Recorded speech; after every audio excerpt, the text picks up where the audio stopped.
Welcome, everybody. On behalf of the Human Flourishing Program and all of our collaborative partners, logos appear there, especially the Inner Development Goals Initiative, I'd like to welcome you all to this conversation about inner growth for sustainable development. Founded in 2016, the Human Flourishing Program at Harvard's Institute for Quantitative Social Science aims to study and promote flourishing and to develop systematic approaches to the synthesis of knowledge across disciplines.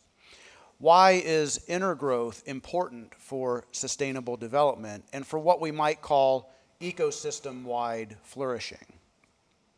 Our friends at the Oxford Character Project, in this wonderful review of 720 research papers focused on low and middle income countries, they figured out that there are a number of positive outcomes as a result of inner development, and especially with regard to leadership. There are effects on the individual leader themselves, the people they collaborate with. There's effects on organizations. There's effects on the society. So there are a lot of effects, and these effects show up around the world. It seems to be nearly a human universal that if we attend to inner development, we will see a variety of multi-level effects.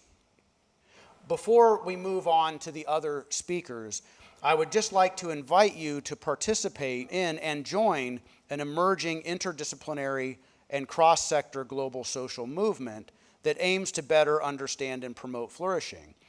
You can find all of these resources linked to two websites listed in the slide, so feel free to take a picture and get those links. Inner growth is essential to this movement. For example, character and virtue, there it is, the red line shows in the model. Character and virtue figure prominently in the measurement of human flourishing as conceptualized by the Human Flourishing Program here at Harvard.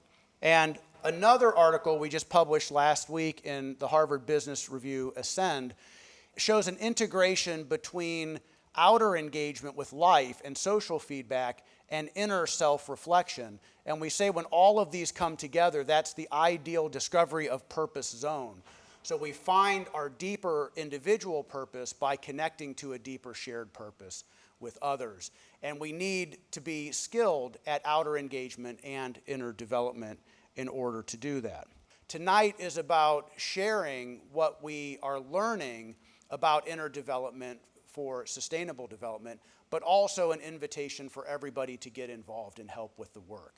So thank you for joining us. I'm glad you're all here. I'm glad so many showed up despite the rain. And we will invite Jan Artem Henriksson, the Executive Director of the Inner Development Goals and Senior Fellow of the Flourishing Network at the Human Flourishing Program at Harvard, to offer his introductory remarks as well. Thank you. Welcome, Jan.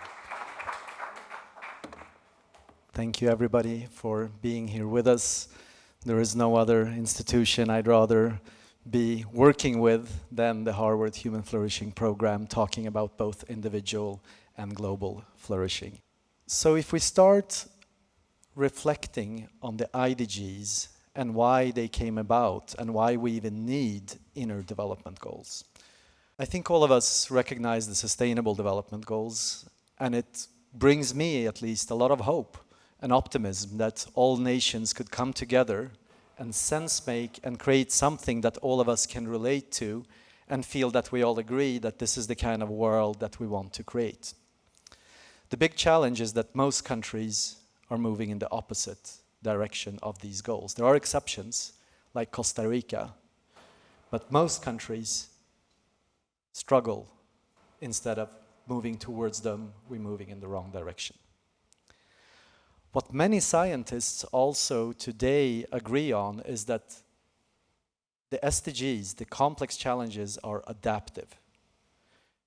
And we treat them as they were technical. And this is a huge problem. Why? Technical challenge, let's say building an airplane or doing a heart surgery. There is a road ahead that we can take and solve that problem by collective efforts. And it doesn't require us to change fundamentally. Whereas working with equality, sustainability, or creating clean oceans actually do require more of us, how we collaborate, how we show up, which values we stand for. And what we tried to do a few years ago is we came up with a, some would say insane idea of could we try to reduce the inner complexity, just like the SDGs and UN has done, to something that is manageable and that many people can relate to. So we did get engaged with some of the global thought leaders like Peter Senge, Amy Edmondson, Otto Scharmer, many others, and 1,000 more people, and we asked one single question. What are the skills, capabilities, and capacities we need to build to increase our chances of reaching the SDGs? And what we could find when 2 independent scientists were sorting through all the answers, we could find 5 dimensions and 23 skills that we can develop and that can help us move towards the SDGs. Of course, inner development is much more complex than this. But this is a way to make sense and simplify and understand that unless we include the inner dimension in our theories of change, we will not be able to make it. This is not sufficient to just do this, but unless we also work with individual and collective inner, it will be very hard for us to reach this. The good news is that we have a lot of friends globally. We have many companies who have signed up and are using the IDGs and exchanging good and best practices with each other, like IKEA, Ericsson, Google, Spotify, many others.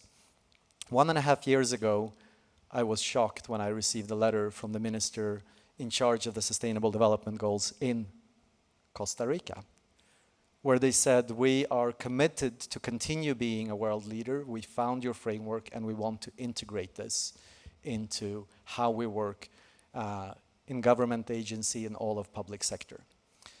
This led us to start some of the programs that are still running in both Spanish and English. But we said also we can't just work with one country, because even if the president of Costa Rica, Carlos Quezado, spoke warmly about the IDGs, he didn't get re-elected. And I think many of us recognize that challenge in politics. And how can we work across sectors, across right and left to accelerate towards the SDGs? And more corporates, academic organizations, and governments are coming together, and I'm so happy that we have representative for the US government who will be following my opening remarks.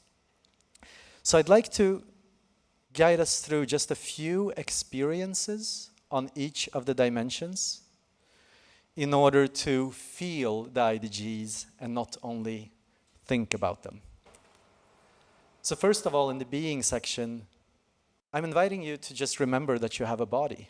No matter if you're watching this online or here with us in person, see what your body wants to do and see if you want to take a breath that helps you be more here. And I invite you to take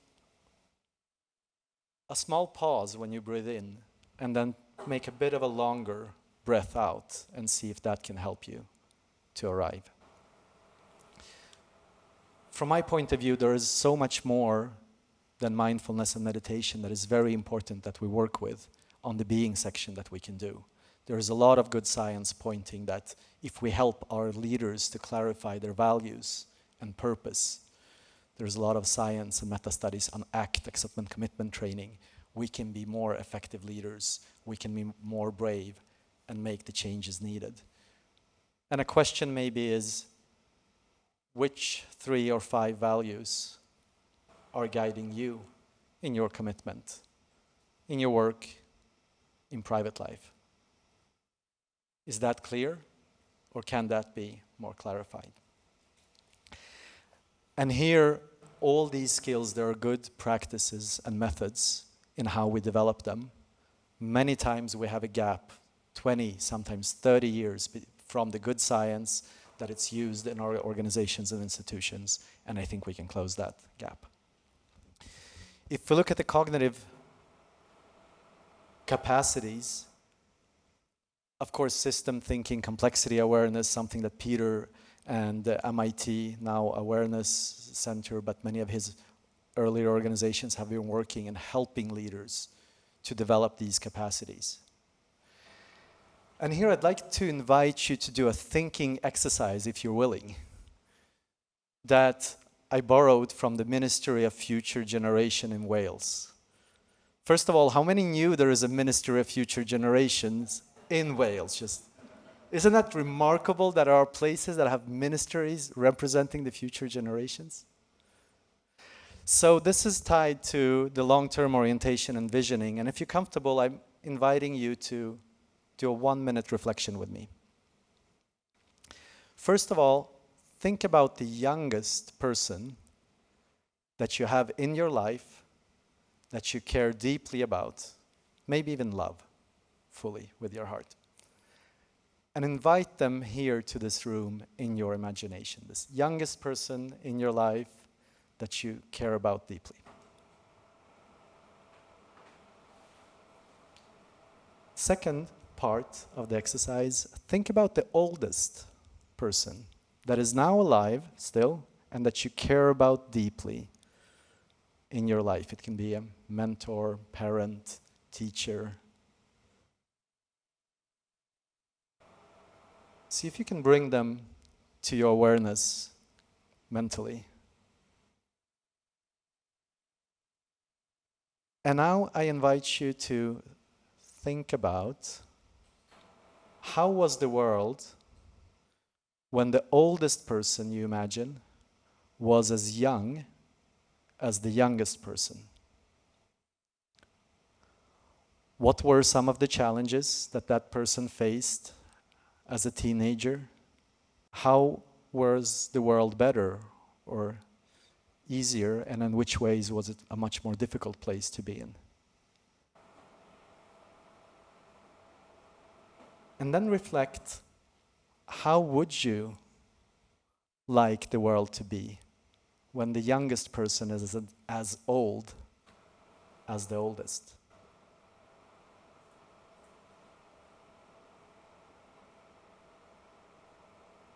How would you imagine that world? Which challenges will it have? And how would you like to contribute to forming it to a more caring, sustainable, flourishing, regenerative place?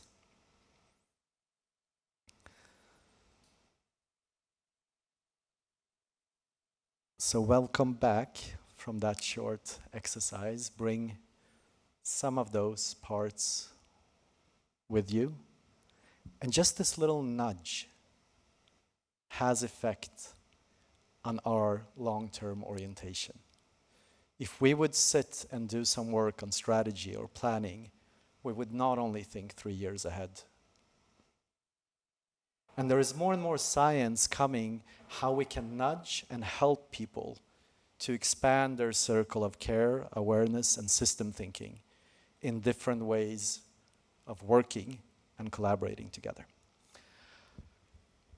If we look at the dimension of relating, I'd like to give some credit here to actually Stockholm School of Economics and Lars Strannegård, our president there, who quite early realized that Stockholm School of Economics educates a lot of the current chief financial officers. And he realized that in 10 years, with the AI development, it won't be how good you're in Excel or analyzing data that says if you're a good chief financial officer, but it's your way of getting people to want to give you data, to collaborate with you, to understand their cultural context, to show them appreciation and build a collaborative environment. So how they relate and collaborate. And he reformed the school through that insight, with including exercises like bubble hopping, where you meet people, your students are challenged to meet people from totally different bubbles, politically, socioeconomically, and relate with curiosity and presence in that lunch or that meeting, and what it does to us in how we relate to otherness. And if nothing else, I invite you who are listening to do a small challenge. Google bubble hopping. Emma Stenström is one of the beautiful researchers from Stockholm School of Economics right now at Berkeley speaking about this. There are free guides how you can do a bubble hopping exercise, and the most simple way is just writing on your LinkedIn or social media that you want to invite a person voting for this party or having these specific thoughts that you find very difficult for a lunch, and an expensive lunch is a good tip. Because then you will be more motivated to actually care and put effort into listening non-judgmentally, with openness, with humility, with empathy. And Emma has some tips for how to ask good questions. So many of these things we can do and we can develop. And there are good practices about that. Collaborating, as I mentioned, Amy Edmondson, just doing a check-in like Matt asked us to do helps us arrive. And if we do that in the boardrooms where all people say a few things before a meeting starts, there is a much bigger chance we will get diversity in that room that is expressed through voice and not only people sitting and being quiet. And last but not least, if we look at climate change, if we look at some of the bigger challenges we're facing, it's kind of hard not to get worried or sometimes even depressed. And the question is, how do we keep hope and optimism that we know is the emotions we need in order to continue taking actions to be perseverance? How do we foster that individually for our kids, friends, colleagues? And how do we dare to challenge when there is need to do so? So this is the IDG framework in its current version. We'll be speaking more about the One Question Survey that we'll be launching in the US here now. We just launched it a few days ago to get more input on this. It's not enough with 1,000 people that we had when we co-created this. There is a lot of perspectives that have been missing, and we will invite you to reflect and to help us spread this to more people without having the answers, but just reflecting on what skills do we need to build to increase our chances of reaching the Sustainable Development Goals. So it's my great pleasure to present Haley Crim, who is a new acquaintance just from a few months ago and a collaborating partner. And Haley, we're so happy to have you. Let's get the tech up and give her a big applaud for being here with us.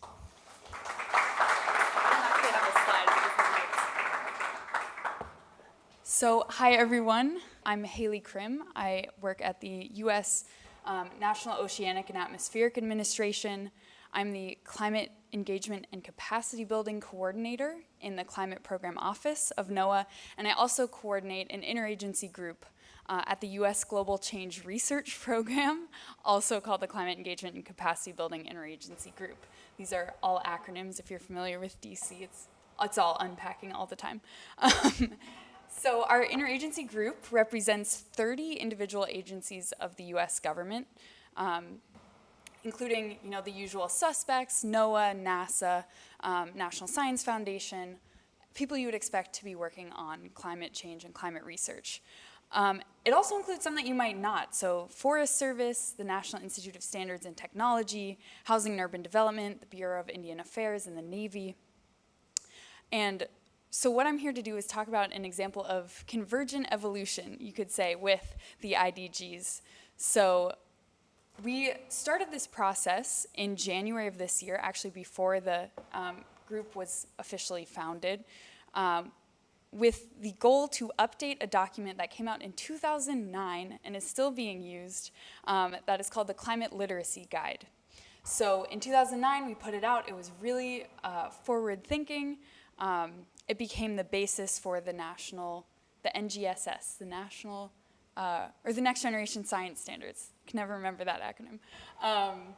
It also was put into museum exhibits and college classes and became part of school curricula across the country and around the world. We know it was translated into at least 6 languages independently of anything that the government was doing. And it was still out there as this what is climate literacy? What do we need to know about the climate in order to be, considered climate literate? Obviously, a lot has changed since 2009, so we decided to undertake that process this year of updating it. And we did that by going out and asking a question that might sound familiar. So we asked, what does everyone need to know, and what does everyone need to be able to do to address the climate crisis? So we had pretty good representation, I would say, to answer this question. And what we heard among the top 20 disciplines that are important to solving the climate crisis, social science disciplines, like things you could take classes in, were 10 of the top 20. Keeping in mind that the climate literacy guide from 2009 was only focused on climate science. So when you go out and ask people, what do you need to know? It's not necessarily, and it's not entirely climate science. Science actually came in around 9. Hope was 2 on the list. Empathy was 5, systems thinking was the 7th, social justice 8, climate science was 9, traditional ecological knowledge 10, justice 14, indigenous knowledge was the 17th, and equity was the 18th. And some of those categories overlap, obviously, but that was not what we were expecting. We thought we would hear, people need to be electricians, people need to understand, agricultural systems for carbon uptake or something like that. But what people were saying were these core skills of being a good person, basically, is what is really necessary in order to address the climate crisis and to do what we can in the ways that we can. So when we asked people what we need to do, that was what we need to know. When we asked what we need to do, we had over 700 unique responses, and we developed 26 inductive codes to categorize them. I think you had 24. Again, this is entirely independent of the IDG process at this point. Our top categories were first, taking action and having the capacity to take action. The second was communication. The third, emotional intelligence. The fourth, critical thinking. The fifth is building community. The sixth, systems thinking, and the seventh was collaboration. So very similar to what we just heard. So when we got all of this feedback that we weren't necessarily expecting, a group that represented social scientists and experts in climate change and disaster management from, I believe, 5 or 6 different agencies went out and tried to find frameworks that this could fit in. So we tried to do a literature review to find something that could put these core skills in the context of SDG 13, which is climate action. And what we came across was the Inner Development Goals. So in order to bring them into the climate-specific context, we developed a table that has each IDG goal and the sub-goals. They're slightly rearranged, but you'll recognize them. Then how you would develop or demonstrate these ideas in the context of climate action. So that is how we ended up, becoming involved with this. It was very kind of synergistic, and we weren't setting out to replicate your survey at all or anything, but I think it really shows the importance of the IDGs, not just to the Sustainable Development Goals broadly, but also to climate action very specifically, and also in a government context. It is something that we're looking at from a workforce development and professional development perspective, as well as for external education. So thank you all so much. Happy to answer questions later, and I will turn it back over to Jan.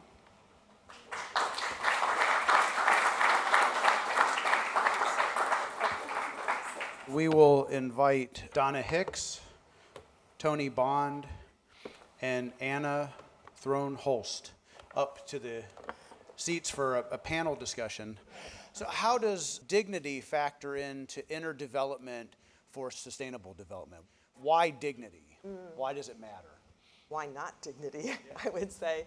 Well, first of all, thank you, everyone, for including me on this in this remarkable event with these remarkable people here, and all of you.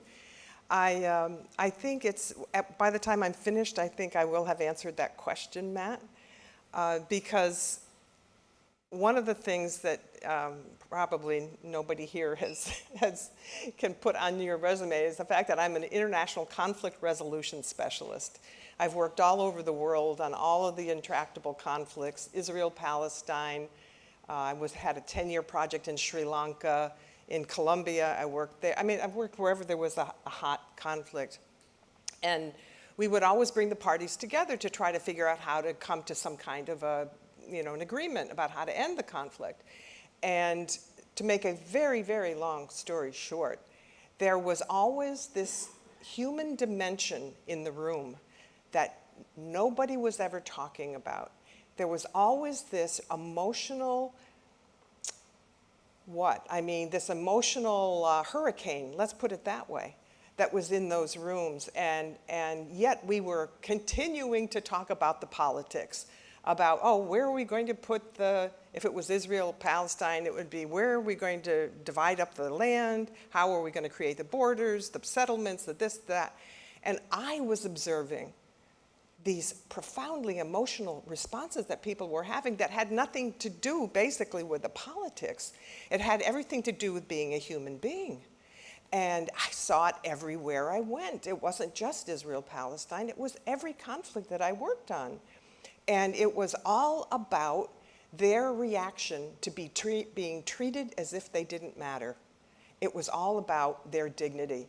And I usually take a long time to tell you that story because I used to think of it as trauma, and I used to think of it as just an emotional upheaval. But once I used that word dignity, people sat up straighter. They wanted to talk about what was happening with them in their community, where people were being treated as less than and inferior and being shot at. So anyway, I finally realized that human dimension, my PhD is in human development after all, so I was always looking for what are the factors that are arresting human development? What's going on in people's lives where they feel they're not moving, they're stuck? And it's always, honestly, it's always about their dignity. Tony Bond is Executive Vice President and Chief Innovation Officer of Great Place to Work, the global research and analytics firm. He serves a key role in shaping the organization's culture transformation work. Welcome, Tony. How does your work relate to the idea of inner development for sustainable development? It's a great question. I've been with Great Place to Work for 10 years now. I'm a corporate finance person, so I've had an out-of-body experience over the last 10 years, and I've learned a lot about the workplace. And so we basically survey roughly 18,000 companies every year globally, around 18 million employees every single year in 170 different countries. And so we learn a lot about the workplace experience. What we know is that the framework for the IDG is really relevant to what we're hearing from employees of what they expect of their leaders. We looked at about 88,000 comments, open-ended comments from our survey from 2022 and compared it to 2023. And what we found is that in 2022, people mentioned leader. They mentioned words like role model. They mentioned image, things of that nature. And 2023 is more about connectors. It's about mentors. It's about coaches. It's about creators. And so everything has changed in the workplace. And what we know is that, unfortunately, not many people are experiencing this. Our normative study shows that less than 50% of the people say they work for a great workplace. And what does that mean? They have a great workplace experience with their leader, they have a great workplace experience with each other, and they have deep pride in the work that they do. So around 45% of the people say that they are getting that every single day. So when you think in terms of the challenges we have in the world, companies really need to step in and do more for society. They need to do more for the environment. But if you think in terms of proximity, if I'm working in an organization and I'm not feeling cared for, I'm not feeling like I can flourish, how likely is that organization to have an impact in the world? And so most of what we've done is found that we need to make sure that we're reshaping what leadership means in these organizations. And all the things you see on this handout are really relevant to what we're finding. We have a cohort of 11 companies. The largest one has around 600,000 global employees. The smallest one has about 20,000 global employees. And we've been looking over the last 3 years of all these initiatives, primarily around diversity, equity, inclusion, and belonging. But roughly what we've landed on is this is a leadership challenge. And when you think in terms of the average workplace, and the description I gave of what a leader needs to represent, only 1 out of 50 leaders show up that way. Only 1 out of 50.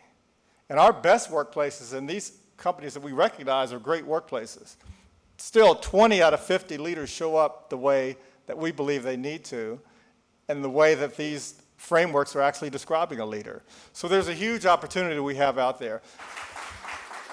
We're delighted to be joined by Anna Throne-Holst, president of the Swedish-American Chamber of Commerce. Here I am now after political career where I ran a community as a town supervisor, mayor, and where we worked very, very hard on actually putting the Sustainable Development Goals into our community work, which was somewhat unheard of in the United States in those days. I grew up in Sweden, so for me, that was not so strange, but coming here and living and working, particularly in public policy, and trying to bring a community to think about not so much themselves. You know, the famous expression NIMBYs, you know, not in my backyard, and you know, we were talking about affordable housing and workforce housing, and how to just bring elder care and making our waste management and so forth more equitable and serving all parts of the community. And the NIMBYs would come out to every public hearing we had all the time, and they were always such loud voices. And so the challenge became, okay, how do I get everyone to take that deep breath that we just took and say, okay, but this is not about me or my backyard. This is not about my, I used to call it everyone's little postage stamp. Get out of your own postage stamp and think of it as, and we managed to adopt the first sustainable municipal planning document. Give it up, big applaud for Donna, Tony, and Anna. Thank you so much. I think it's fascinating just to think from how many different organizations, angles we can go and view this, the connection of the inner and the outer. And I think it's really interesting to also take a little bit of a historic perspective in some sense, to see if there is something we can learn from our history as we go into the shared futures together. So Tomas Bjorkman is one of the co-initiators of the Inner Development Goals, soon to be a foundation of itself. You also founded the Oak Island Foundation and 29K Foundation, among other things. And you're the chair of the board of the Inner Development Goals. Welcome, Tomas. Thank you. So the Oak Island Foundation is one of the co-creators of the Inner Development Goals, and we have our own island outside Stockholm, where we try to both think, live, and do the IDGs. I've been asked today to talk a little bit about the historical context of inner development and how inner development and the conscious effort to help support inner development in many people in a society played a significant role in the development of the Nordic countries. So this is a book called The Nordic Secret that I'm a co-author of. My colleague and friend Lena Andersson from Copenhagen is the main author. We discovered that really a forgotten reason why the Scandinavian countries 150 years ago managed to go from being very poor, non-democratic agrarian societies at the end of the 1800s. It was so poor up there that up to 30% of the working population emigrated, mainly to the US. And many of you might be descendants of the Scandinavian immigrants.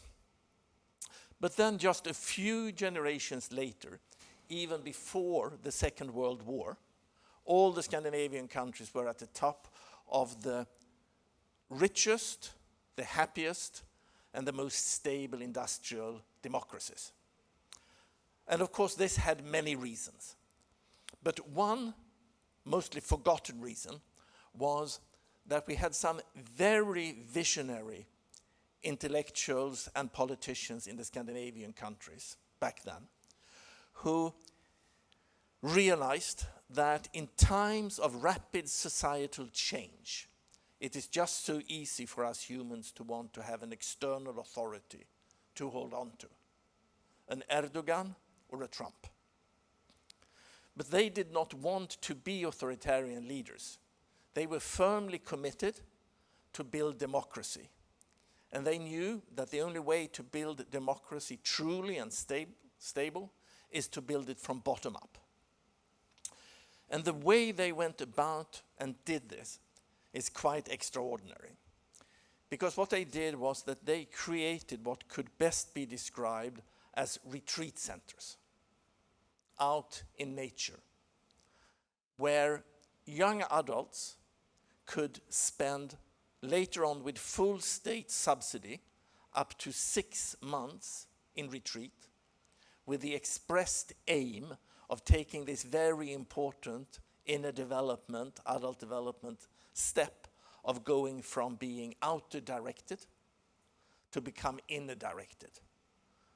Going from, in the language of Professor Bob Keegan, a socialized mind into a self-authoring mind and a self-authoring capacity, and becoming authors of their own lives in a much, much more deeper sense. And this started in the 1860s, and it started in Denmark, and it quite quickly moved into Norway, and then to Sweden. And the number of centers grow rapidly.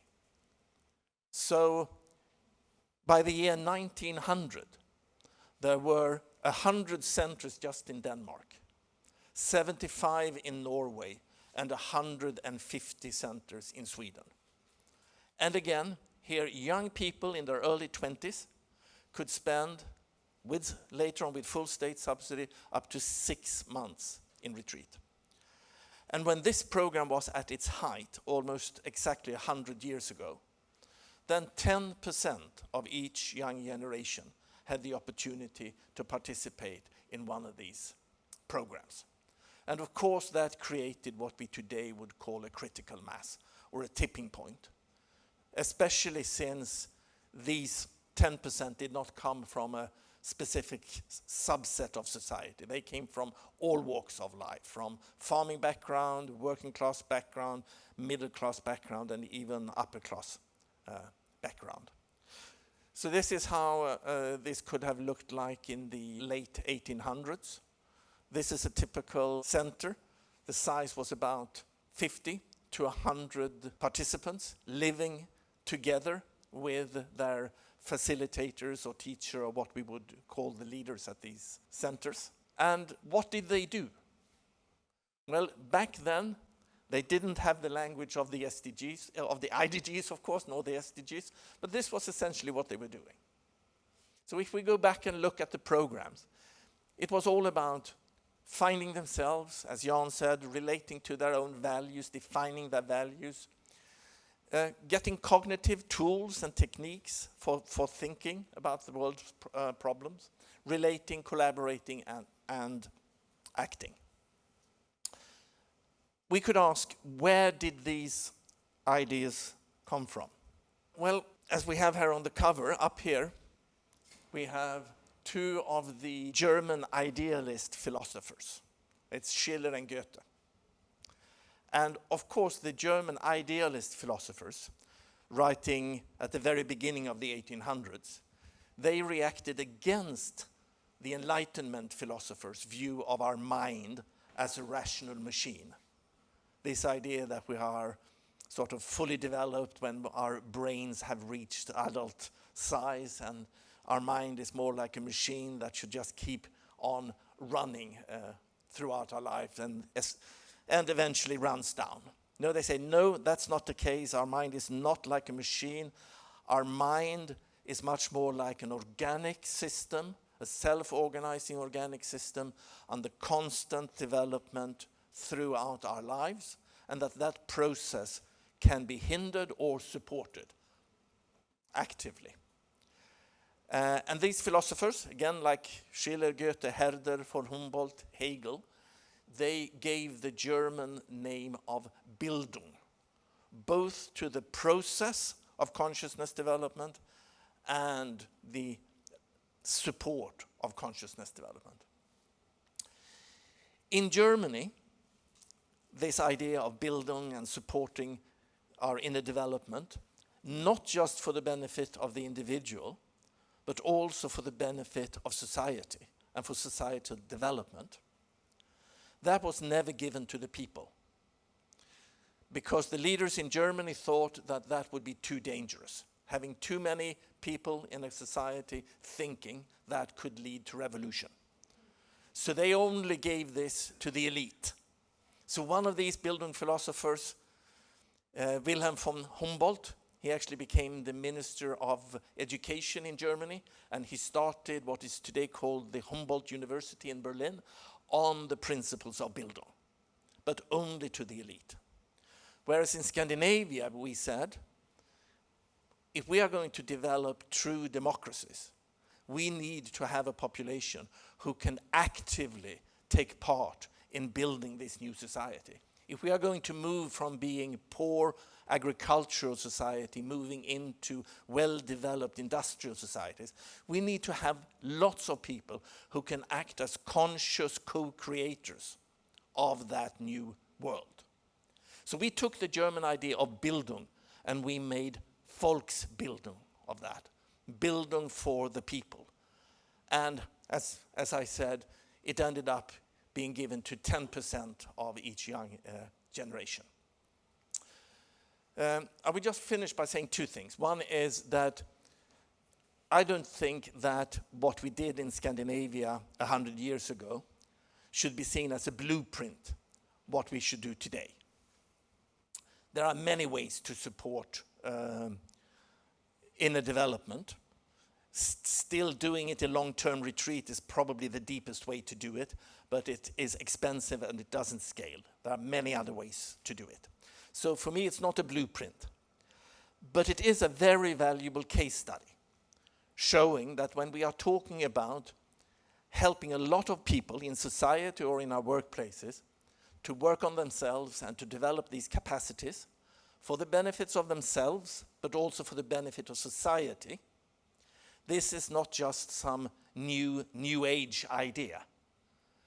This has actually been tested full scale in 4 countries, Denmark, Norway, Sweden, and later on Finland, with a little bit of different implementation.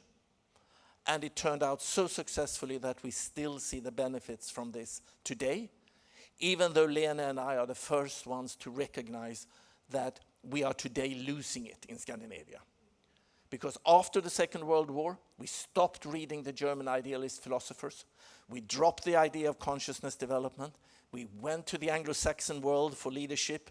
And what did we find there? We found the same old Enlightenment philosophers and the idea of Homo economicus. Okay. On the cover, we have this woman up there, Rosa Parks.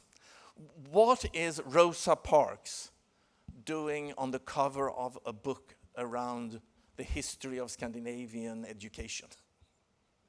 Well, she has said in many interviews that what gave her the strength and the courage and the inner compass to remain seated on that bus in Alabama, even though the law of the land said that she should give it up, that was the fact that she had participated in one of these retreat centers.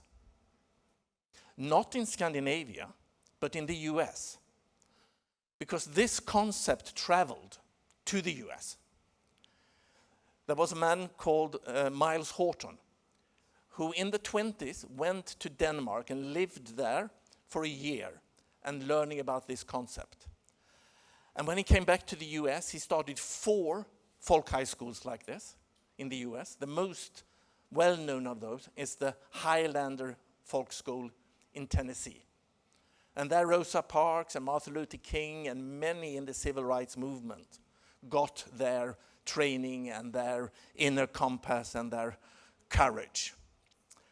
And at the end of the Obama administration, President Obama hosted a state dinner at the White House with the 4 head of states of the Scandinavian countries, the Nordic countries. And during that dinner, and there is a video of this that you can find on YouTube if you Google the right words, he said that Scandinavia has given the world many gifts. And I don't remember exactly if he mentioned Volvo or IKEA or ball bearings or dynamite or the Nobel Prize or what he could have mentioned. There are many gifts. But one forgotten gift is the gift of the concept developed by a Danish pastor originally in Denmark called Grundtvig. And how this concept traveled to the US and was the basis for these folk high schools like the Highlander in Tennessee. And if it hadn't been for this concept, I would not be standing in front of you as the first black American president. Thank you so much.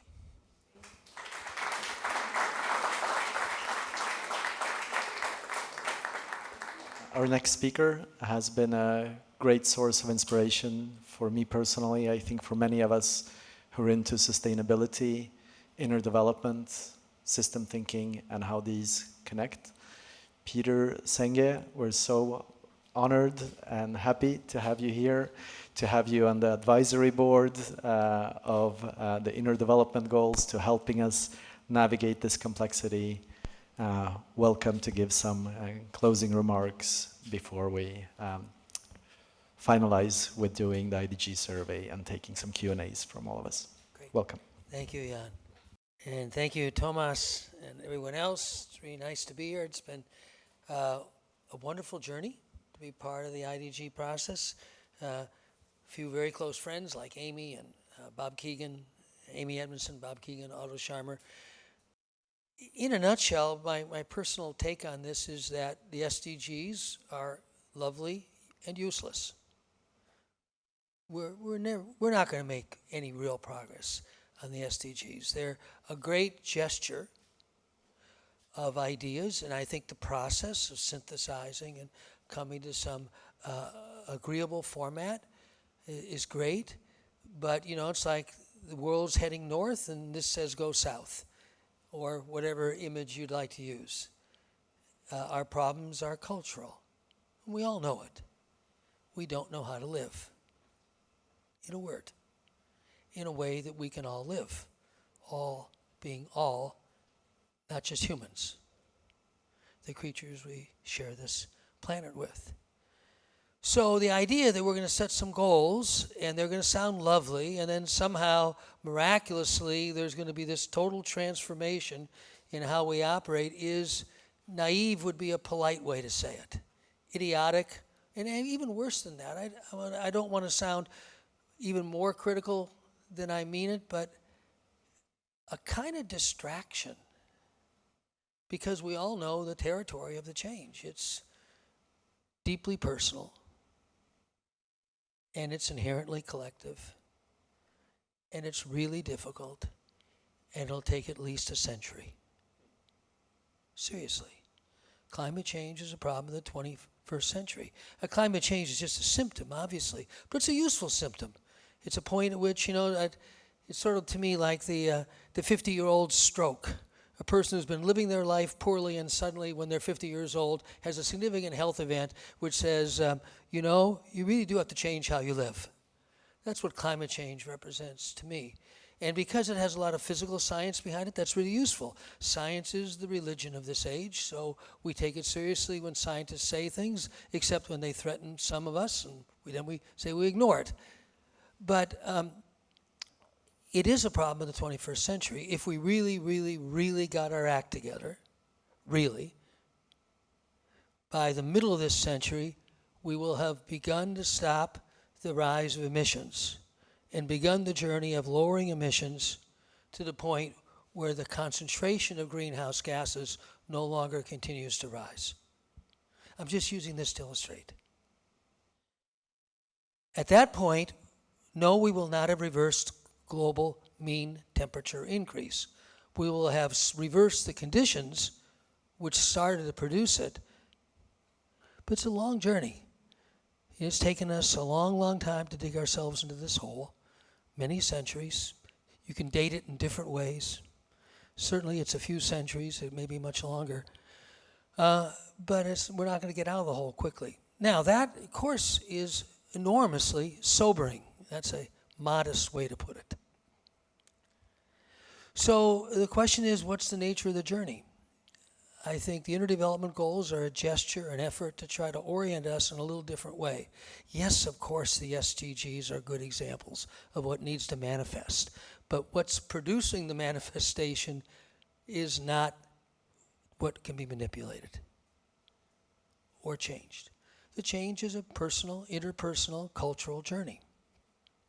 So I think that's why many of us were drawn to the effort. I'm really glad it came around to being formulated as the SDGs. The IDGs, I think that Jan and Tomas and the group have a real gift for taking very complex territory and making it something that can be expressed. But it's the intent behind it that is really what's important. I think it's a good time to get a chance to talk a little more about it. And any other questions or concerns, reflections that were generated as you were listening today?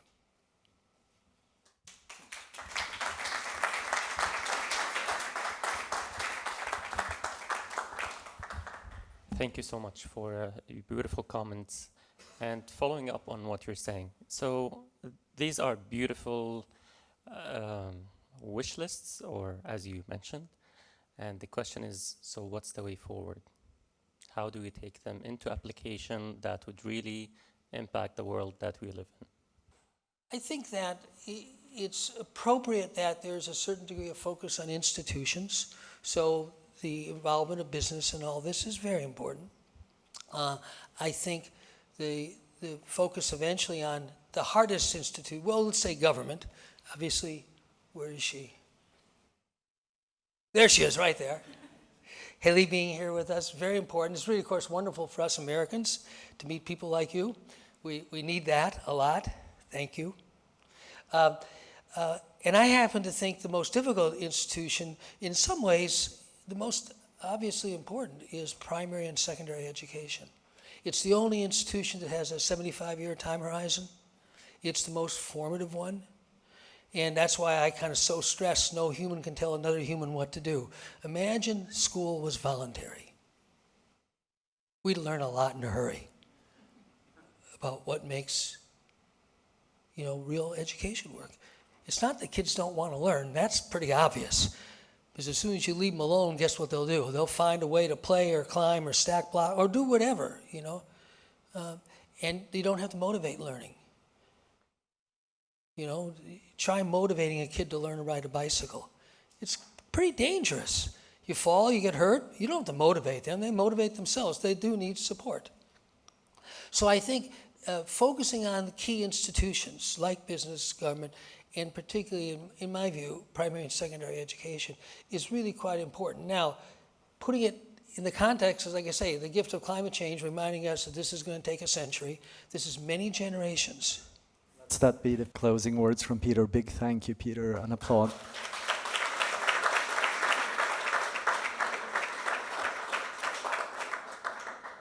So just a few words before I'll hand over to Matt. We're a few minutes over, so with respect to your time.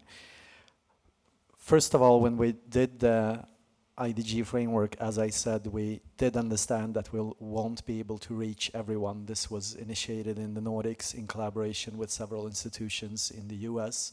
So we do have a Nordic bias, we have a Western bias, and there are many more voices that we realized that we needed to reach.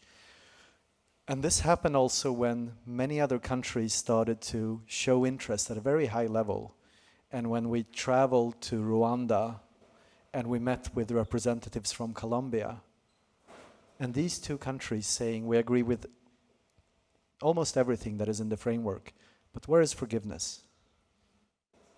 After going through the genocide or 18 years of civil war, of course, we understand that we have white spots on our map. We have missed a few skills.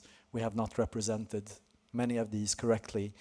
And we promised early on that when we have enough muscles, enough collaborating partners, and I have Jeff from Values via Character Strengths here, the CEO traveling all the way to meet us here, many other partners who are helping us to involve researchers from all around the world with lots of knowledge who have been doing this for 30 plus years, many of them. What else do we not see here? What are you missing?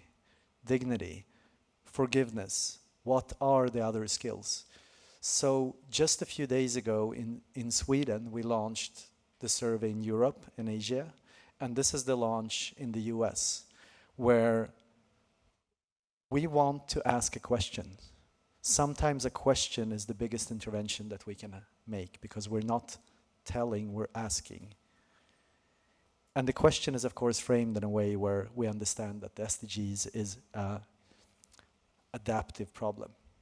Our aim is to reach 2 million people, to get 100,000 qualitative responses in 100 plus countries in 70 languages. I think it's already translated to 35 languages, and we need more help with teams who can help us translate, with teams who could help us spread this globally, so that we can unite and reflect. And we have done the feasibility study already in 6 countries, like Rwanda, Zambia, India, Colombia, where we didn't get as many voices, and we know that it's possible to, just with 4 to 5 workshops with scientists, reduce the answers from this question to a list of skills in their native local language with the local biases that we actually want, to 20 to 30 skills. So what I'm asking you to do is, you don't need to answer it now, but please scan this code. And you will notice that the design, it's the same communication bureau who has done the design of both the question and the skills and logos, who have done the work for the SDGs for the UN. We're working with the new division who is working more or less pro bono on this project and helping us simplify this as much as possible. And the second ask that I have from all of you is, if you would think about the 3 wisest people that you know in your life. When there's different types of wisdom, when it comes to inner development, when it comes to sustainability, Peter is one of the people I would put on my list, except for Peter, except for some of the other beautiful people that are sitting in this room. Who are the 3 people who are not here? Would you be willing to send them the survey and ask for their wisdom on a 1-question survey? And if you're even willing to take it further, would you be willing to integrate this in your organization, institution? IKEA just committed to sending this out to all their employees around the world to get them reflecting. 300,000 people. We have several other organizations. The organizers of COP are thinking of integrating this question into the summit, and so on. We have half a year to get 2 million people to reflect about this. Help us reach out and answer this one big question together with us. Thank you. Closing words from Matt. So I think the closing word is gratitude for all of you showing up, for caring enough to show up and be part of this movement. When we think about the challenges that face us, it comes back to what do we care about. And we've tried to suggest tonight that flourishing is not about me, it's about all of us. It's about a way of being that enables us to collectively love into being a future that wants to be born. And I'm grateful to Jan for the invitation to join the journey to surface the wisdom that we need to do that. And I'm grateful to everyone else who spoke tonight and all of you to show up. So thank you for caring enough to be here. Let us link arms and do our best. Thank you.